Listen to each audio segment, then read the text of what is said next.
Hello, my name is Ammo Bear. When people are put in the Hall of Fame, you always think they have a lot of championships, but sometimes that isn't the case. Some wrestlers didn't even need them to make their careers immortal, but some of these will surprise you. Let's do this. This is WWE Hall of Famers you would be surprised who never held a WWE World title. Be sure to stick around to see the last one because that one will shock you the most. Scott Hall, Razor Ramon.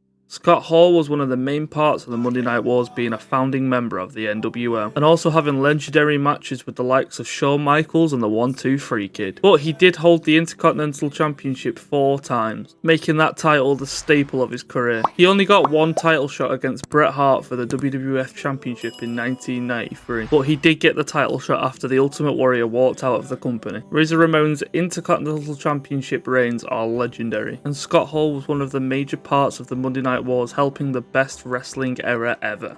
Jerry the King Lawler. Jerry the King Lawler is well known for being the heel commentator in the Attitude Era, with other Hall of Famer Jim Ross. But he never captured any title during his time with the company, never mind a world title. In 1998 he joined the commentary team full time, but in 2010 he did get a title shot against The Miz in a TLC match, and as you can presume he lost. His legendary commentary will always be his legacy.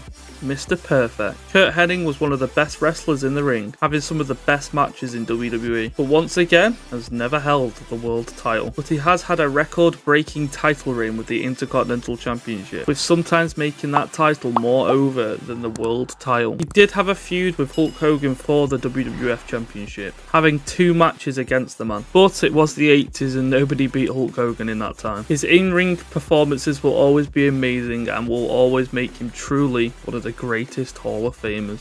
Rick Rude. In the 80s and the 70s, Rick Rude was one of the biggest heels of the time. Women loved him, but men hated him. His gimmick is that legendary that wrestlers still take parts of his gimmick today. Like Razor Ramon, Rick Rude was always in the mid-card, only ever winning the Intercontinental Championship. He won the Intercontinental Championship beating the Ultimate Warrior at WrestleMania 5. His look will always be legendary, and being one of the best heels ever will always make him immortal. Rikishi. I did it for The Rock. Rikishi has held the Intercontinental Championship once, and being part of the trio Too Cool, he also held the World Tag Team Championship. The biggest moment in his career was being part of the storyline when Stone Cold Steve Austin got ran over, and we later found out that Rikishi was the one who ran him over. The Stink-Face Master Hall of Famer hasn't even had a world title match. His awesome and very entertaining wrestling style will always be Hall of Fame worthy. Jake the Snake Roberts. Now this one is a shock. The inventor of the DDT has never held a world title. In the 70s he was the biggest heel, having famous storylines with other Hall of Famers like Andre the Giant, Randy Savage, Ted DiBiase and Hulk Hogan. Never mind the world title, he hasn't even held a title in WWE or even had a world title match. Just shows how much the title doesn't make the person. Jake Roberts' career is one of the most legendary careers and no title included. Just makes me realise how great he really was.